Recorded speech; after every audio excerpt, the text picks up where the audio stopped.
Welcome to Campfire, a gathering place for storytelling and courageous conversations. Here we explore the big topics of life through the lens of growth and transformation towards wholeness. I'm Lara Greenaway, and I'm part of the research and development team at NCD Life, and I am joined today by Adam Johnstone, the executive director of NCD Life, chief discomforter, and all-around cool person. How are you, Dad? I'm well. That's very kind, my love. Very kind. Hello, everybody. Good to have this chat. Yes, I am very, very excited about today's conversation.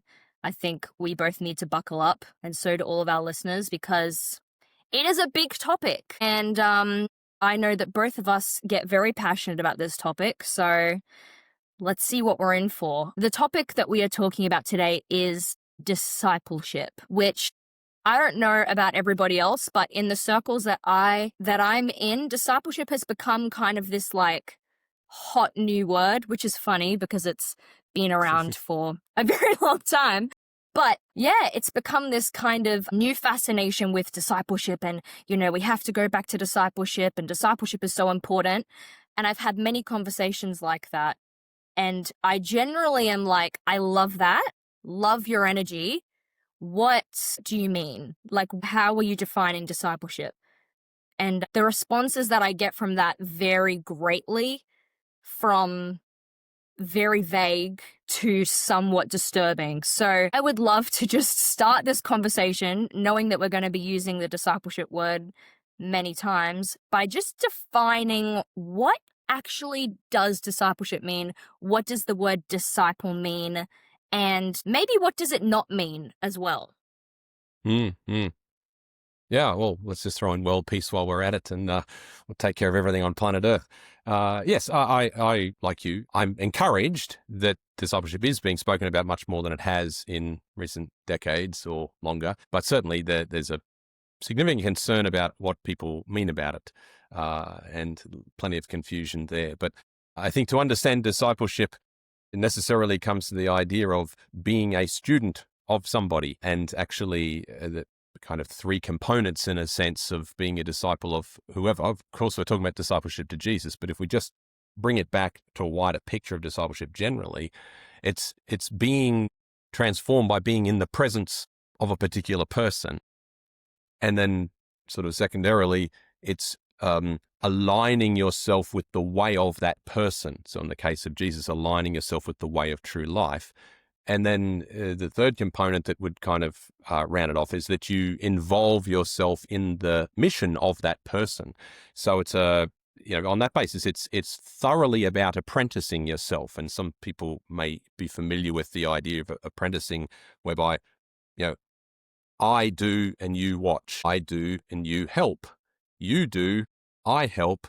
You do, I watch. And then you do.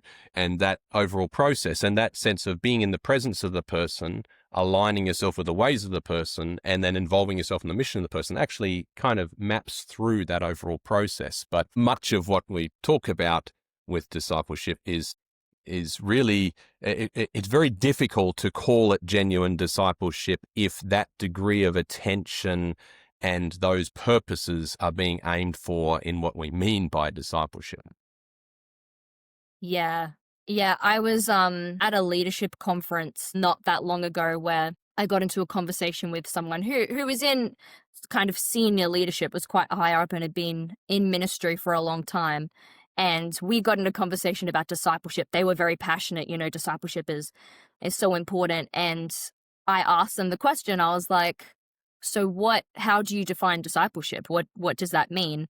And I mean, they said, that's a very good question. But then they followed it up with giving examples of things like inserting 30 different scripture references into a talk that they'd just given, or things like that. And yeah, it didn't speak of sort of process to me or of being a student, more of just like inserting information into people's heads. So yeah. If I meet with groups, and of course, as I say, I'm very encouraged if they're expressing some degree of passion about discipleship, particularly as it relates to church development. Like, you can't grow your church unless you grow your people. Therefore, you can't ultimately grow your church over the long term unless you are meaningfully discipling your people. But then if there are those people that are somewhat passionate about the topic, and then we gently tease out, so what does that look like for you?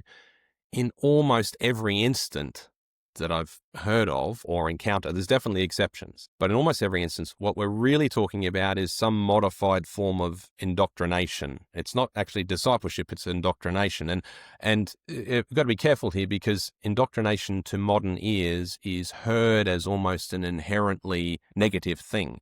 But in its proper meaning, it is just simply giving doctrine to a person, giving them the pillars of life. Like, here's the whole picture of the truth of what matters, which of course is unbelievably important. But it's also very helpful to contrast that appropriate indoctrination with discipleship and understand the stark difference. And I guess the way I like to try to present it is to say that indoctrination or doctrine represents everything that everyone should eventually know about the Christian life, about the way of Jesus, everything that everyone should know. Discipleship is what one person should know right now in order to make a step further towards eventually living out the full picture of the doctrine. And pretty well all Christian education sits somewhere on that continuum. If you go and do theological studies, typically it's much more up the indoctrination end. Even sermons, in the most part, tend to be necessarily somewhat more generic. Even many Bible studies and programs that are called discipleship programs still sit much more at the presentation of information that everyone will sort of need to know at some point. But the point is that the sign of discipleship, in a way, is that there is no such thing as generic discipleship. It's like an oxymoron. It's impossible. And one way to think of it, if Jesus is talking to Thomas and Peter on the same day, on any given day, it's fairly likely what he is trying to impart in their lives, trying to bring a focus, bring attention to, is probably quite different in each particular case. Could be even the exact opposite messages. And so discipleship requires a degree of attention to yourself in becoming a disciple, and a degree of attention to others in making disciples that goes far beyond the attention usually applied in indoctrination processes.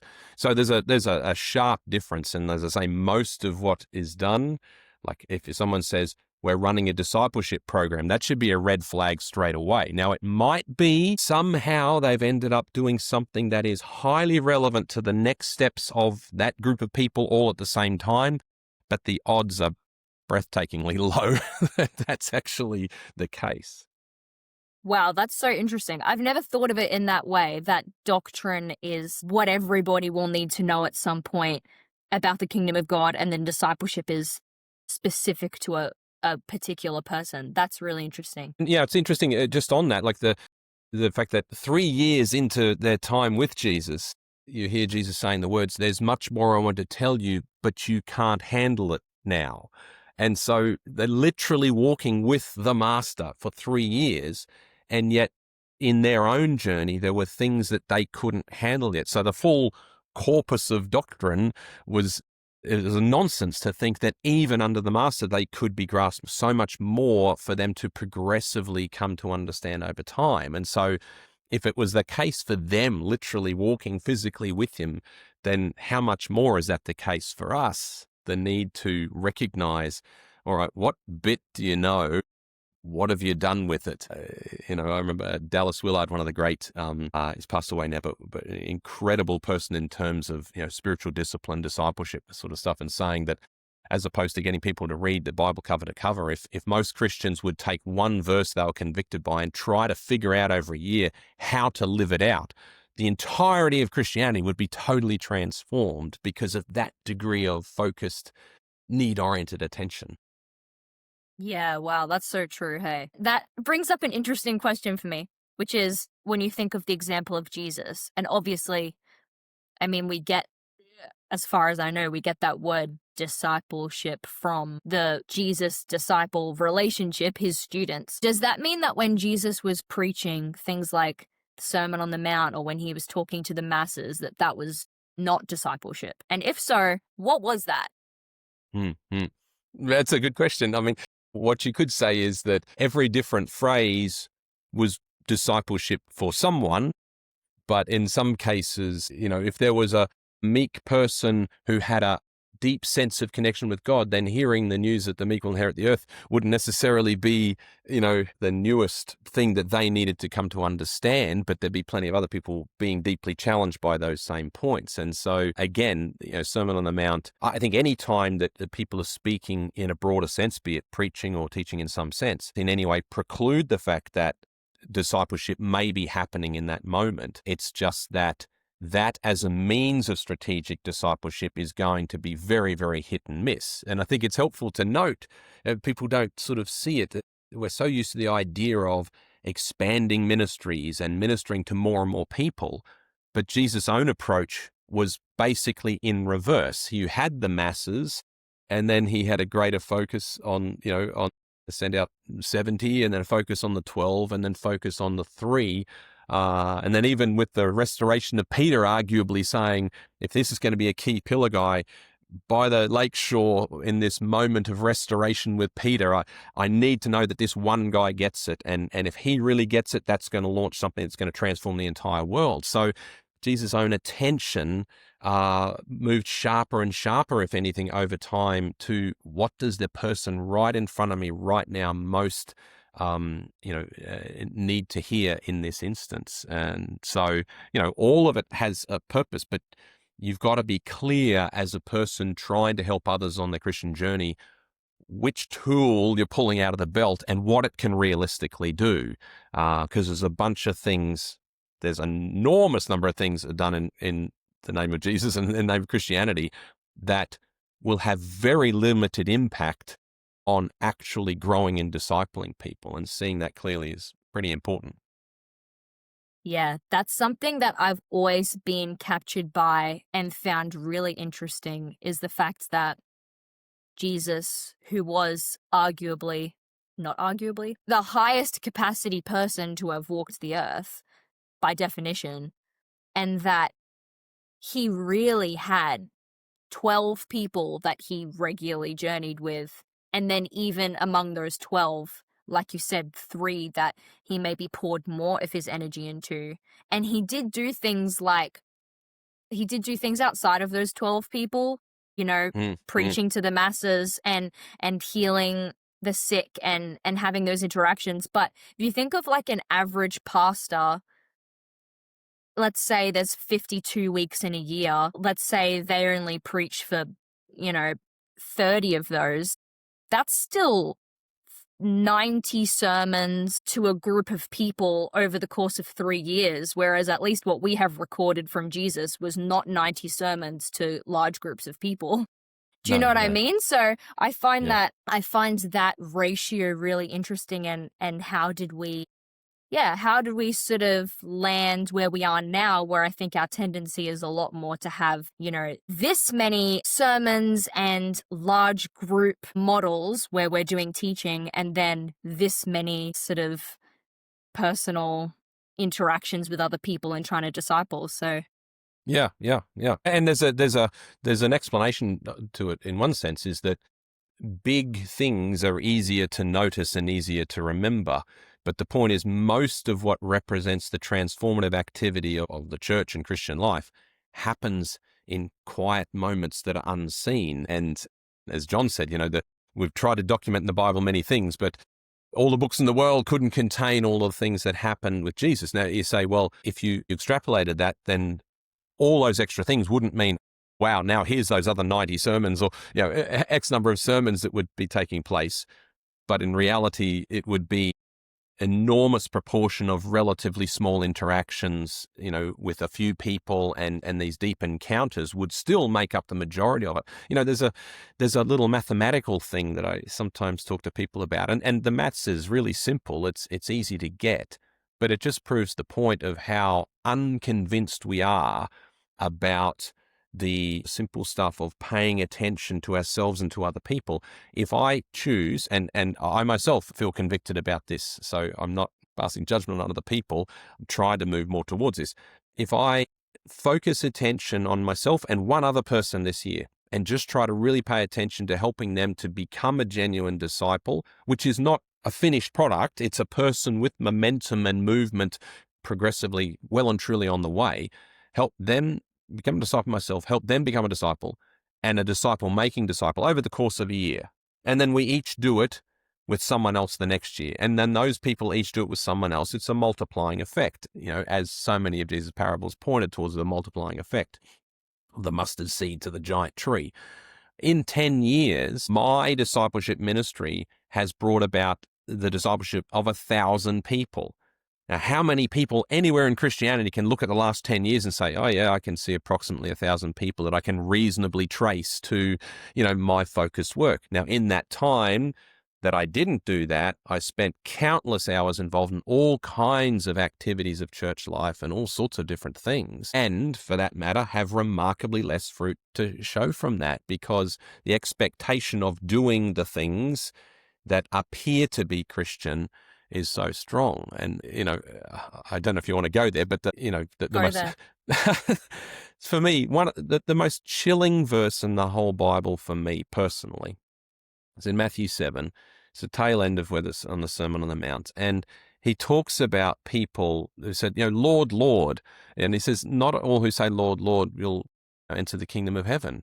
And he said, but in that day, there'll be people who said, and you listen to it, we exorcised demons, we did miracles. There was like all sorts of healing, like not kind of low-key ministry stuff. So he's like deliberately saying, no, that level of stuff. We did this, we did this, we did that in your name. So we're even fans of yours. We're even saying, oh, yes, this is all about Jesus. And then he says, but in that day, I'll say to them, be away from me. I never knew you. You workers of lawlessness. Like it's not just bad, go away from me. That's terrible. I never knew you. That's awful. You're a worker of lawlessness. Like, that's heavy duty stuff. Now, you may want to interpret it different ways, but you've got to come up with something, because then you're saying, just how many things can you do in church life or in the name of Jesus that actually, at the end of the day, have nothing necessarily to do with actually walking with him? It's like he laid it out there. I can feed the poor. I can advocate for refugees. I can preach 3 sermons a week. I can run a Bible study. I can pray. I can read my Bible. I can do every imaginable activity of the Christian life and still end up in a place where he says, I'm sorry, I never knew you. Now, that's seriously worth kind of pondering to a pretty deep level, because the importance of that yoked relationship is clearly, absolutely central. And just on that thing, only recently I looked at this lawlessness, a Greek term like anomia, and it's not like that you're deliberately breaking the law, but you could kind of understand it in a sense of you've done all this stuff, but you give no regard to the one who actually made the laws.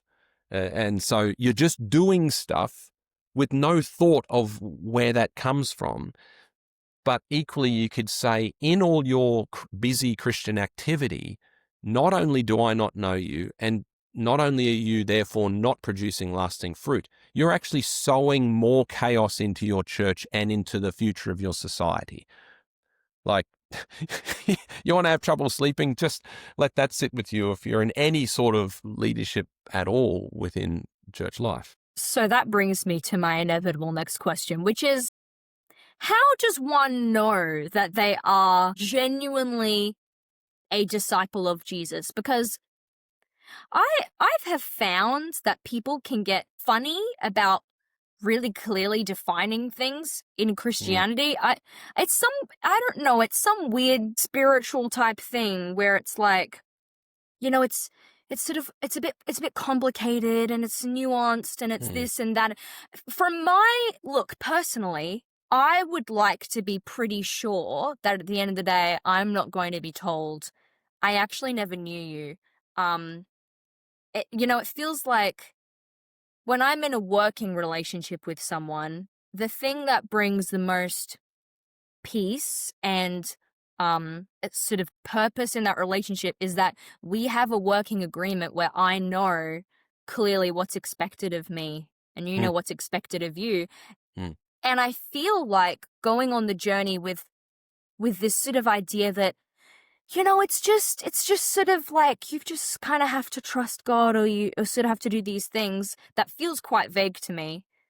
It feels like doing a job without having, like, a job description has been written, but you haven't been able to see it, and you're kind of just hoping that you're hitting the right marks or doing what's expected of you, and in a few years you're going to have a sit down with your boss and talk about how you did. So Yeah.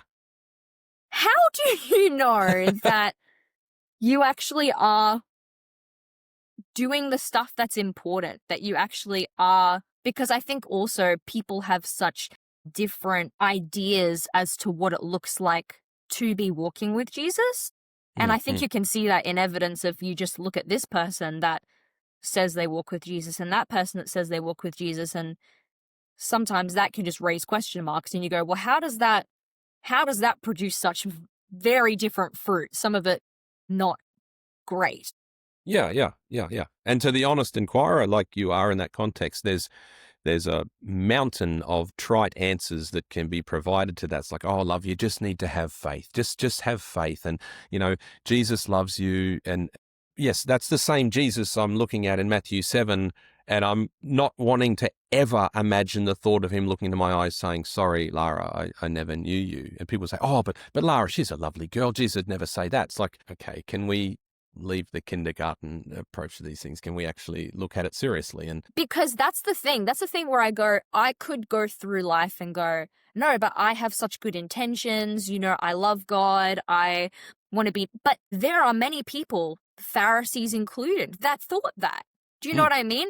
And yeah. I don't want to be the naive one thinking, but that's not me, because they all lived, well, most of them probably lived with the idea that I love God and I'm doing his work, and I'm prioritizing him above everything else.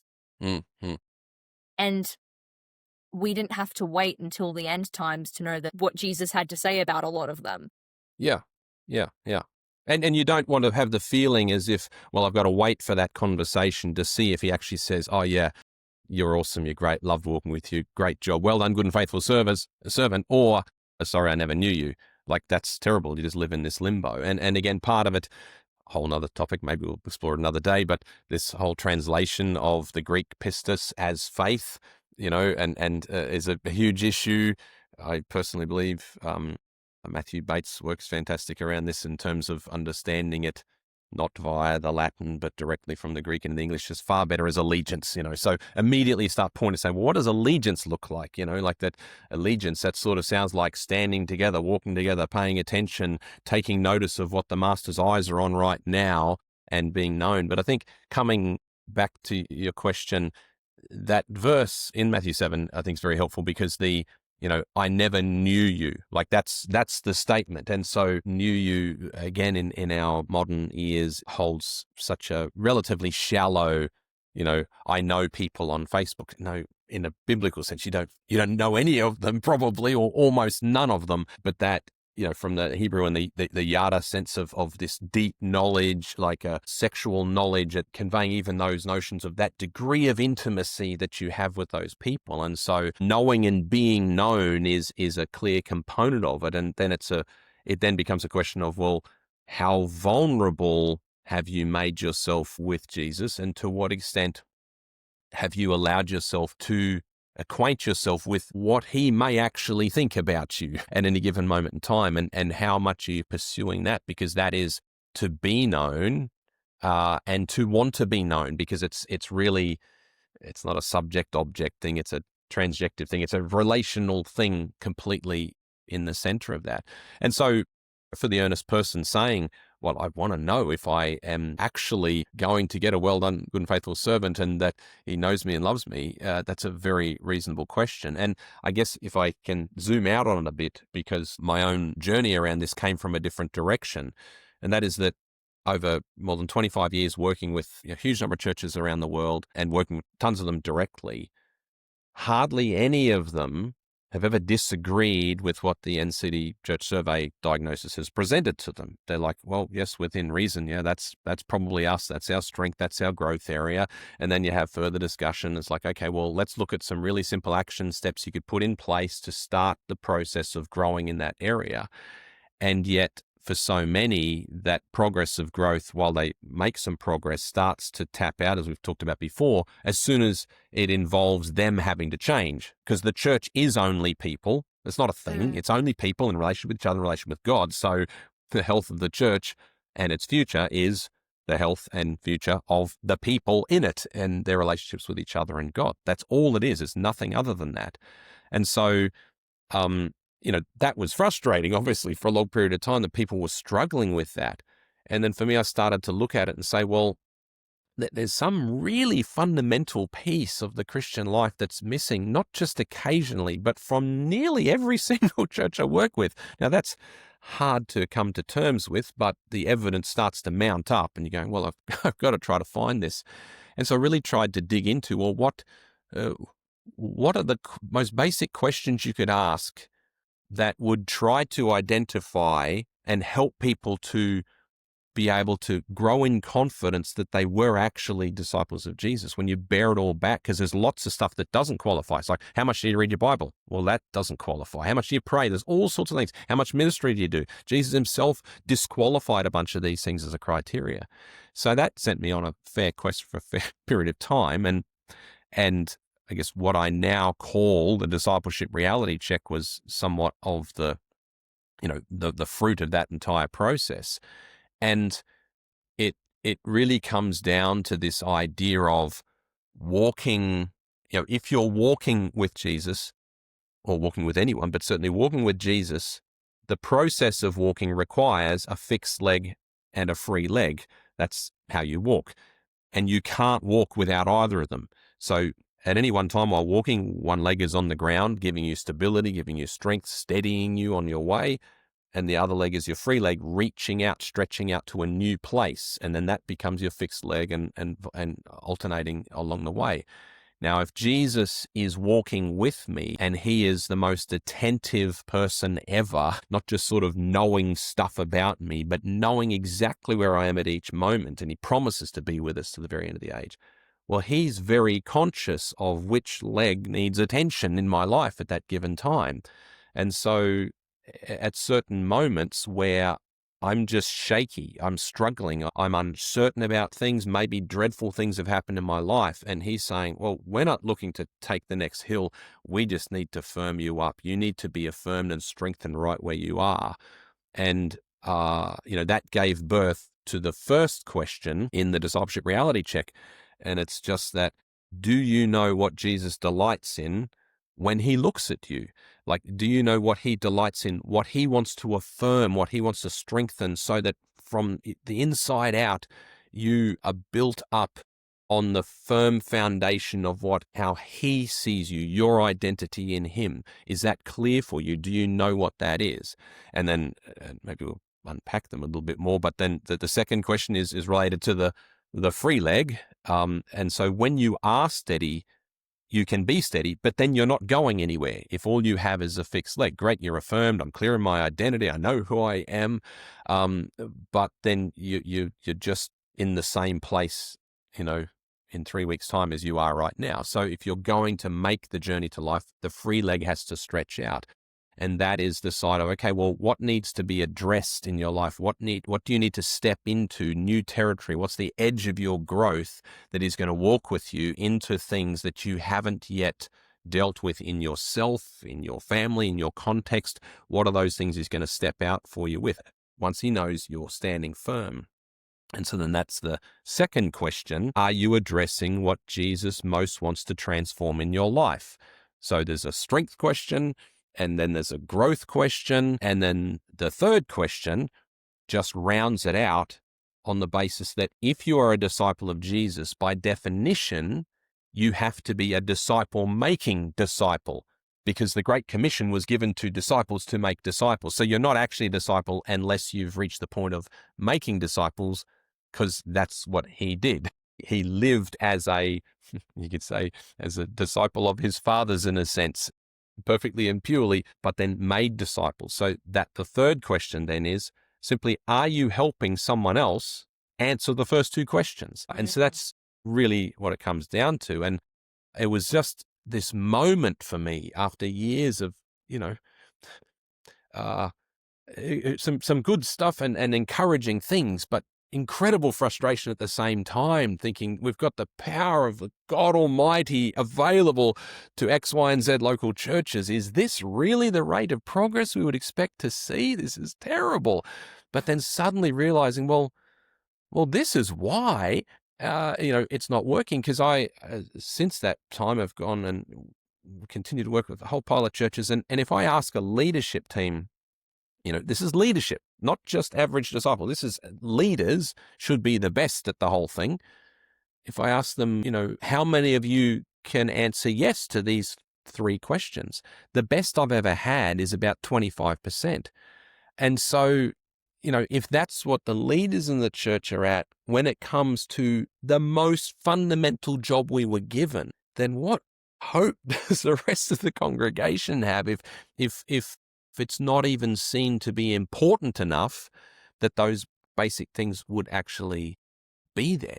That's deeply troubling. And that's why my tagline on Discipleship Reality Check is, are you kidding yourself?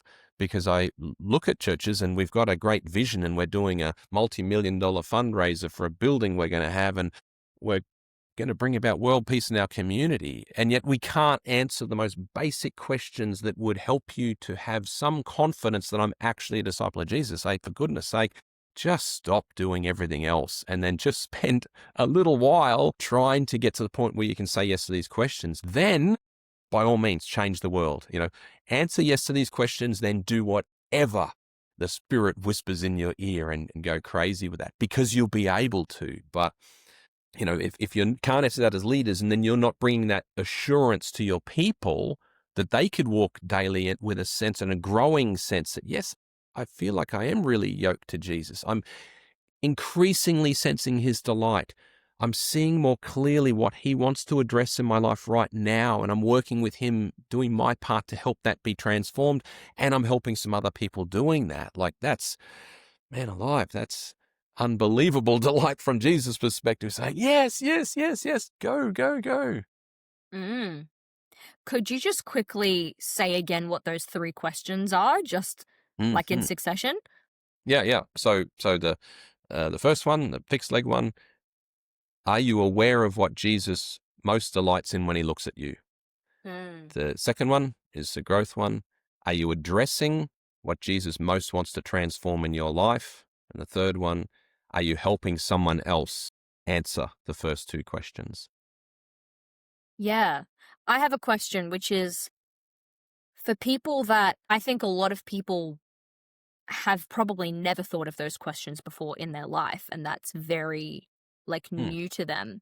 Is the requirement that they know the answer to those questions, or that by asking those questions, by regularly asking, what does Jesus delight in me? What does he want to address in my life? Probably the helping the other person answer the other two questions is a little bit more straightforward, but certainly the first two. Do you think that just by asking those questions and putting yourself in that position where you're sort of you're almost trying to receive God's insight into your life, is that the requirement of discipleship, or is there a way that people can know the answers to those questions? Yeah.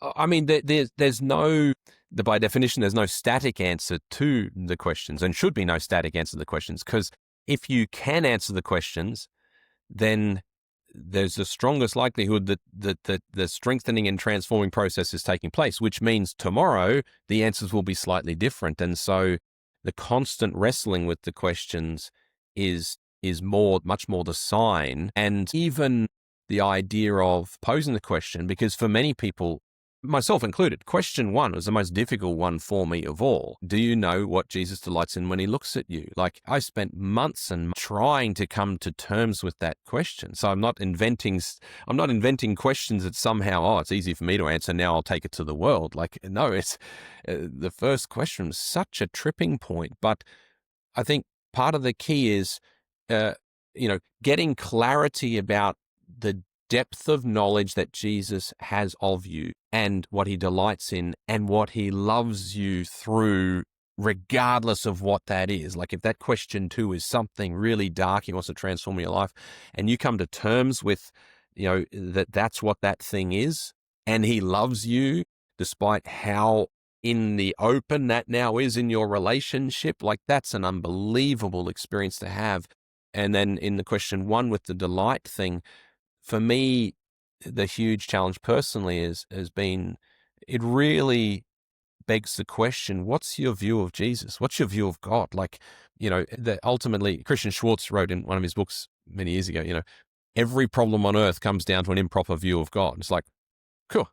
It's a pretty succinct picture, but if you think it through, it's just simply correct. And it applies to us as well, because the challenge, and you've lived with me, around me for long enough, you had to grow up under this ominous cloud, but the sense of being delighted in is,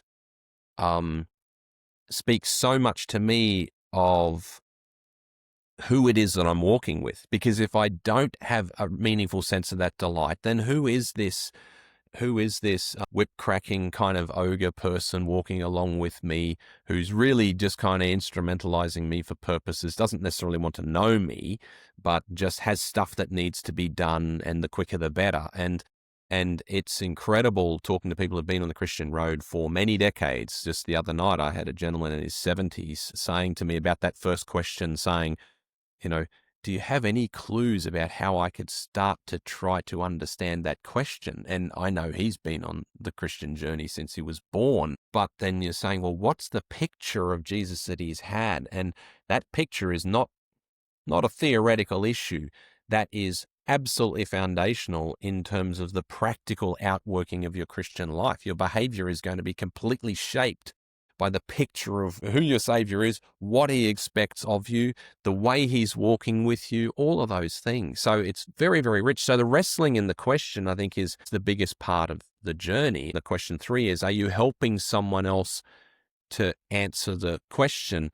Earlier on, I had it more, are you helping others to answer yes to it? But it's almost like that's too high a bar. Like, just help them towards the point of being able to, I think I can start answering this. I'm starting to sense Jesus' delight, and I felt it the other day. A lady the other day said, she spent some time with her kids on a Sunday afternoon, and even though she'd been quite busy, and she said, I do that a lot, but I did it this time with the thought that I think Jesus actually delights in that. And I said, did it feel different? She said, oh yeah, it felt a lot different. So she did something she normally did, but the sense of doing it with Jesus in that instance was dramatically heightened, which filled her with more life. So I think that the wrestling is really the critical part, because it's an ongoing journey. It's progress. It's not position. Yeah, I find that first question, well, both of them, so interesting when you think of people's view of God affecting how they're able to answer those questions and what hang-ups they have and the struggle with it. And I've seen so many times that people that become parents have to really change the way that they think about that relationship, because, they might not believe there's, I don't really need to answer the question, does what someone delights in something in me, or that's not really important. And then you have a child and you think, well, yeah, it's so important that my child knows that I delight in them. Yeah. And then I've known a few people that's been really transformative in like, well, hang on, if that's me to God, then am I aware of how my Heavenly Father delights in me? Yes. Yeah. And one of the catch moments in that is, the song, Jesus loves me, this I know, for the Bible tells me so. And you say to people, does Jesus love you? Yes, Jesus loves me. And then you follow up, does Jesus like you? And then you get an eye twitch.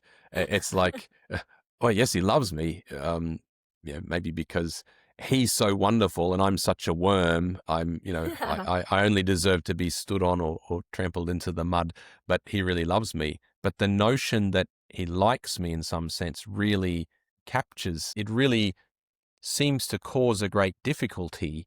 But then what's the alternative? Well, he tolerates me, or maybe he just hates me. No, he doesn't hate me. He despises me while loving me. So I'm despicable, but he loves me while I'm completely despicable. And it's just really, really troubling because, there's overt things. Jesus talking about the faith of the Roman centurion and his excitement when he saw this, Roman of all people showing the faith that he had. I think the Roman centurion would have had some sense that Jesus was delighting in him, right? That he kind of liked something about him.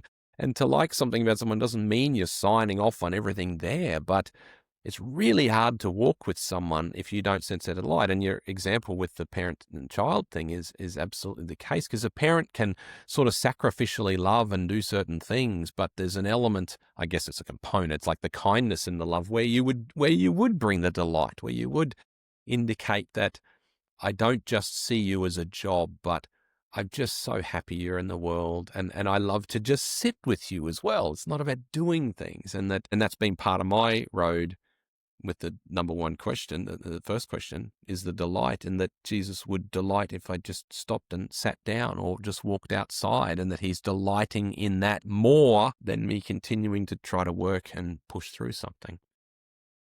Yeah, because you have to think, how does that view of God not delighting in you actually affect how you act in the world as a disciple or as a Christian? Because presumably, if you have this sense that God delighting in you or him tolerating you or accepting you is purely based off, how good you are or any of those things, then you probably are going to spend a lot less time allowing yourself to be known by him and a lot more time just doing lots of stuff. Hmm. Yeah. And it seems to be that the pattern, again, just anecdotally trying to observe it, is that if you're not delighted in, like by anyone, but especially if you don't sense the delight of Jesus or of God over your life, you will act out in some way. You'll either act out or you'll act in. Something will happen. So if you don't sense a sense of delight, some people will act in. They'll shrink. They'll shrink up because I'm not delighted in. There's nothing very useful about me. If I disappeared, it wouldn't make too much difference. And so you act inwards. You kind of implode in a sense. But then equally in the world and certainly in the church, you see lots of examples of people then acting out through the lack of delight, either acting out, getting busy, acting out, barking their opinions and trying to get their way, and all sorts of dreadful behavior when in a sense there's a person who lacks any sense of being actually cherished. And so in that case, they're trying to assert themselves in some way to make themselves more significant because they simply don't feel the lightness of being delighted in. So in both cases, you're carrying a heavy load that you're not meant to carry. And so I even like the play on the words with the delight. When you're delighted in, you feel lighter. And I feel lighter in recent months than I have through any point in my life. Yeah, and there's this sense of if there's a sense of heaviness, I love that metaphor that you use of the walking with God. People use that term all the time, walking with God, but to actually think, if you're walking, like you're going somewhere, you have to be capable of walking. You have to be, do you know what I mean? And the sense of heaviness that actually inhibits your ability to walk. I have so many thoughts swimming around my head. Another one is, I'm sure that Jesus must have made it very clear to his disciples that he delights in them, even if you look at funny examples of the almost sense of confidence that some of his disciples have in what they ask of him. That it wasn't necessarily this, God, I'm just, Lord, I mean, we have funny examples of Peter, Lord, turn away from me, I'm a sinful man. But you think of John defining himself as the disciple that Jesus loved. And even the fact that he asked Jesus, can, I sit at your right hand in heaven, there has to be a sense that I don't think Jesus dislikes me if I'm going to ask to sit at his right hand in heaven. Anyway, that's just a thought. But what I was going to ask is, we're talking about the improper view of God and how that influences your ability to answer those questions. can you be a disciple of Jesus without other people discipling you? You know, because I'm thinking of, you know, people that don't sense that delight we haven't really touched on the second one as much, but are not really aware of the darkness maybe that's in their life or the things that need to be addressed. So is it, you know, we think of the Jesus disciple relationship and we kind of put ourselves in that position. For me to be a disciple, it's Jesus, I'm his student. But is there an element to which you can't be a disciple unless there's co-discipling going on? It's a good question, and I think it exposes one of the things that's one of the most important kind of mind shifts that has to happen if we're going to really tackle the discipleship issue and get really serious about it and see unbelievable things happen around the world far faster than we might think. And that is that you already are a disciple. And so everyone on the planet is currently a disciple. So when we're talking about being disciple to Jesus, the Jesus bit is the distinctive part. Like, it's the most critical thing to understand. Every person on the planet is being discipled every single day. If you go to like Romans 12:2, the point of this is, you know, do not be conformed to the pattern of this world, but be transformed by the renewing of your mind, like radically metamorphosized by the renewing of your mind. But the part in the beginning, don't be conformed to the pattern of this world. The world is discipling you every day, like you're a sponge. Your algorithm is discipling you. Your pain is discipling you. Your experiences are discipling you. The people you hang out with are discipling you. Everything is forming and shaping you into a particular pattern and mode. And so the invitation from Jesus is not to be just a disciple per se, but to be his disciple. And so in one sense, the idea of can you be discipled apart from Jesus? Well, the only answer is you already are. And so it's a matter of, in the realm of your discipleship and the things that you have allowed in, or the things that are even forced upon you, to be fair, what's the dilution away from Jesus and what's the movement towards Jesus? Because if you have Jesus and you have other people becoming like Jesus and you have a reasonable proportion of those people together in the mix who are genuinely, you know, disciple-making disciples, then suddenly the extent to which you're not conforming to the pattern of this world, but conforming, you know, being transformed by the renewing of your mind so that you will know the good and pleasing perfect will of God, that's the difference. So I need to know what's his will,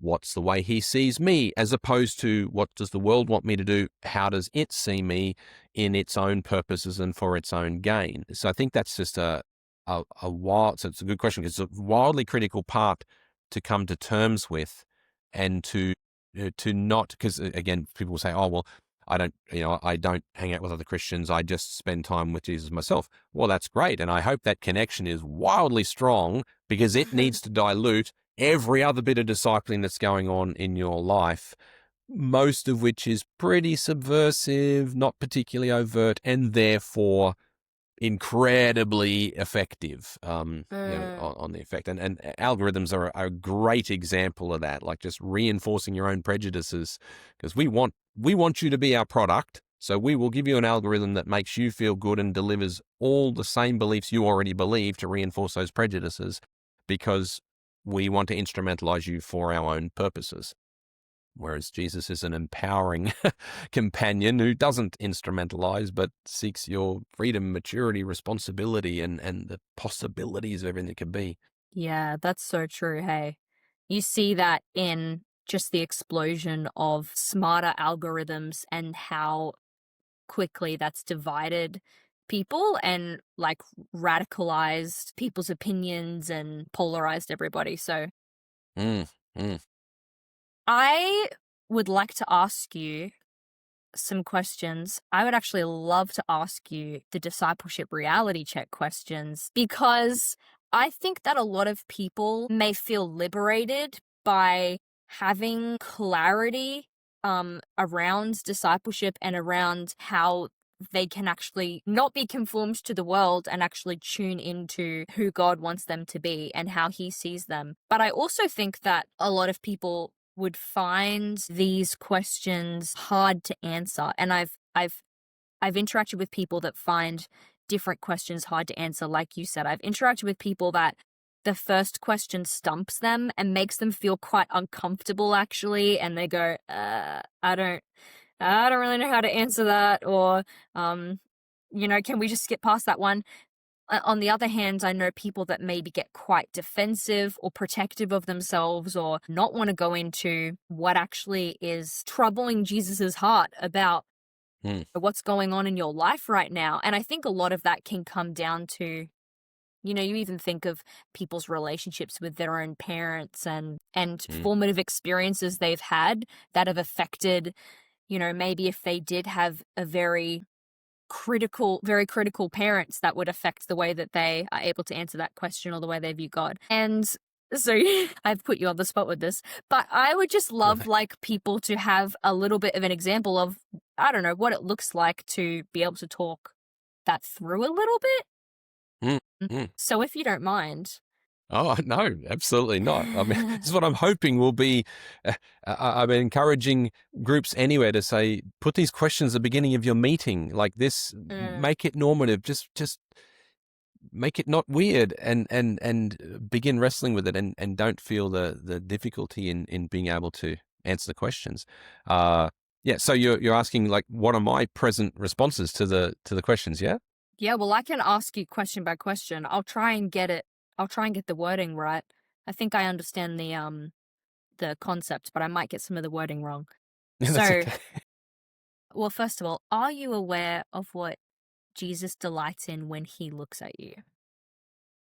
I am becoming more aware, and I think being more aware that my very strong focus on trying to work out what the next person I meet with needs and what do they need right now to empower them, which has been a thing I've done for a long time, but didn't necessarily, it just took it for granted. But then the thought that attention matters to Jesus, that's gone from a rational thing, and it's making the journey from here, to here, so that I can start to sense it a little bit more.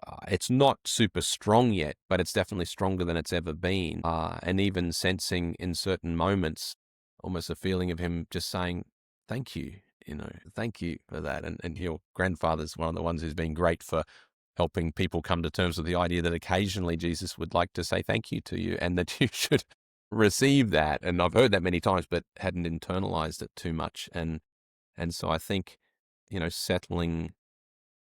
settling with that and making some space to have done something and pause for a moment and then think, I just did that and I helped this.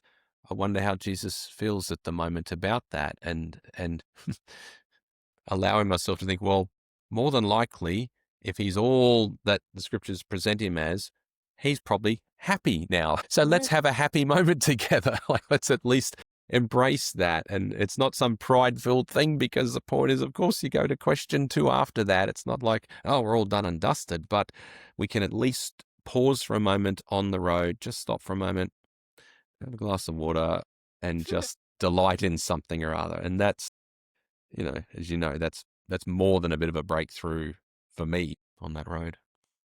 Has that, I mean, you kind of already shared a little bit about that, but has that changed the way that you are able to move through life? I know a lot of people that would trivialize that first step, but has that changed even your effectiveness or even your ability to answer the other questions?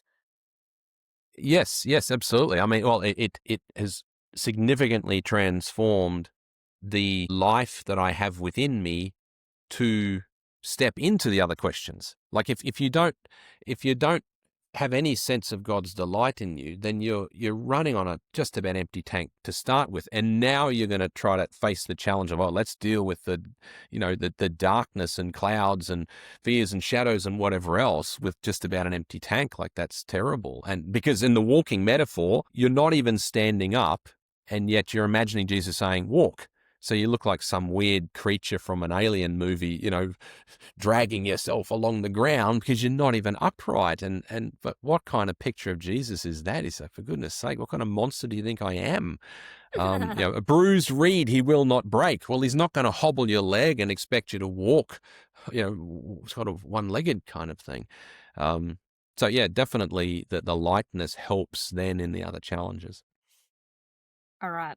So question 2, are you aware of what Jesus wants to transform in your life? Yeah.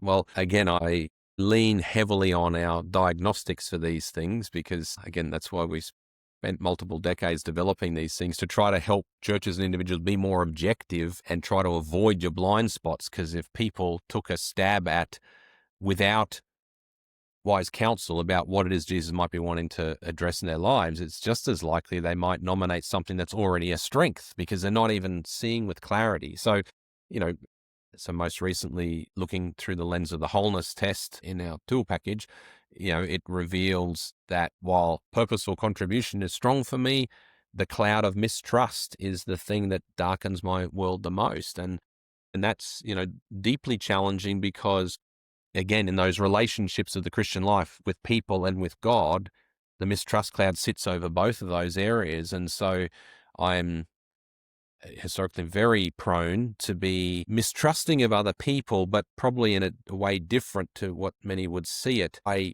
will often get overwhelmed with what someone else diagnostically has to deal with. And you analyze the situation, you look at a person's life and it's like, man, that's a lot, that's a complicated mess. And in terms of entrusting them with direct enough words that would call out what needs to be addressed, and trusting them with that, trusting that the relationship can hold together and that they can handle it, which, is unfair if I'm prejudging their ability to cope with what they need to deal with. Whereas Jesus may be speaking that, in kind but simple terms to them. So that's partly where I'm needing to lean in much more. Got a long way to go with that. But then, of course, the other relationship with God as well. I think my faith is stronger over the journey, but there's days where it's like, this is just appalling, this is terrible. Absolutely. And even having the picture with this yoke journey, one day having the picture where something great happened, something unexpected happened that was so unlikely. And within milliseconds, I'm processing, but what's going to happen now? And this is going to have to happen. That's going to have to happen. And I had this picture of Jesus turning to me on the spot. I can only take it was from God. And he's saying, in a kind but punchy way, man, you're hard to please, aren't you? And it's like, yeah, okay. Yeah. I get the point. It's like, do you trust me or not? Like, I'm not going to leave you or forsake you, but like, this is going to go a lot better if you can just, lean on me a bit more when the load gets heavier. And so that's an ongoing struggle. But as far as addressing it, yes, I feel like I've made some significant progress there in particular disciplines and certainly in pausing in those moments. So even there's a thing I've started to practice where if I'm yoked with Jesus, we are pulling the same cart. That's the point of being in the yoke together. And that cart is whatever it is that he's called me to carry in this life. And when you're directing a thing internationally and it's alive 24/7 and there's stuff, it's, as you know, my life's pretty complicated. And so there's certain times when all of a sudden a huge thing gets dropped into that cart and you're walking along and then, whoa. And instead of thinking, oh my goodness, now I've got to do everything I was going to do today, plus that, which is ridiculous. I've had a discipline where I kind of turn to Jesus and I say, oh, did you feel that?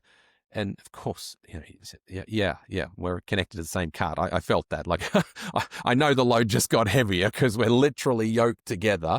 And it's very helpful in the sense of the load bearing and the trust, because then it's like, okay, well, here's a bunch of things that are just not going to happen today because something kind of missiled in from the side. And he's like, yeah, of course it's not going to happen today because reality just spoke and people need something from you. And this is what it looks like. So we just lean forward. I'll carry some extra weight. We'll get through this. We keep going. And so those kind of disciplines in the walk have been helpful. Yeah, for me, at least in terms of that cloud. Yeah, that's so cool. And then that leaves us to our final question, which is, are you helping somebody else to ask those two questions? Well, in a way, it's the easiest question for me to answer yes to, because it's the thing that I probably do the most in helping other people. Like, it's kind of my day job in a sense, but I don't want it to be off the hook so easy on that, because as I'd say, tied to question 2, I don't feel like I am as fully as I should be. And that's why I'm leaning into it more, asking the questions as directly enough and frequently enough of other people. I try to pay attention to what does this person seem to need at the moment. But as far as engaging in the dialogue, I still feel I need to sharpen that further. And I'm getting plenty of practice and learning how to do that along the way. But, yeah, I'd certainly like to sharpen that more. We'll say it's a warmish lowercase yes to the 3 questions. The font size might hopefully increase over time with an exclamation, appearing more often too. No, that's so cool. And I think that's what's really cool about the truth and grace of God as well, is I've found that when you start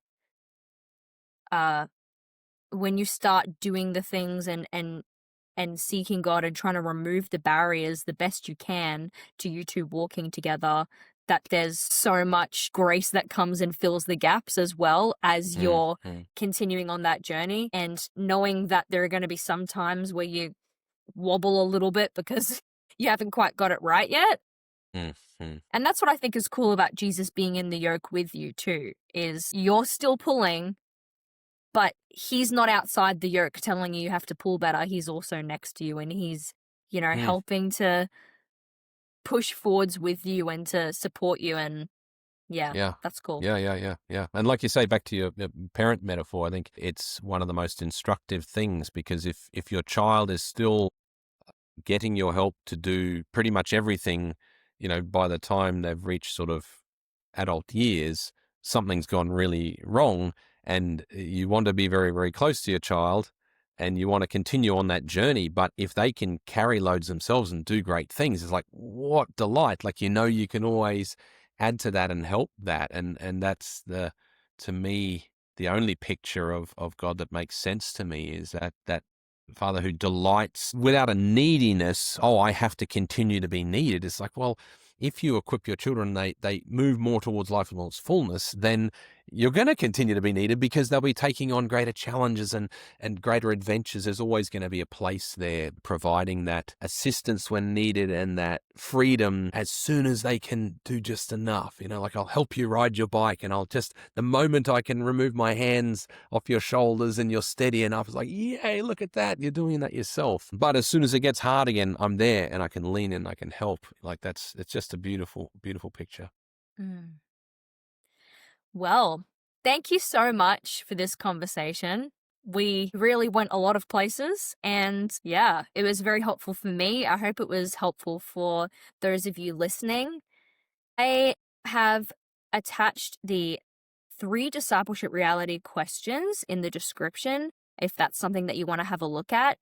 And I've also attached a link to our NCD wholeness test, which Dad mentioned earlier when he was talking about what Jesus was wanting to transform in his life. If you are wanting to answer those discipleship reality questions and you don't know where to start, that is a great way to start to get wise counsel, as Dad said, about where you actually are in your life. In NCD, we're about figuring out actually where you are, setting a better course, and then journeying to life in all its fullness. So that resource is free if you want to take that journey. And can't wait to the next conversation. Look forward to it.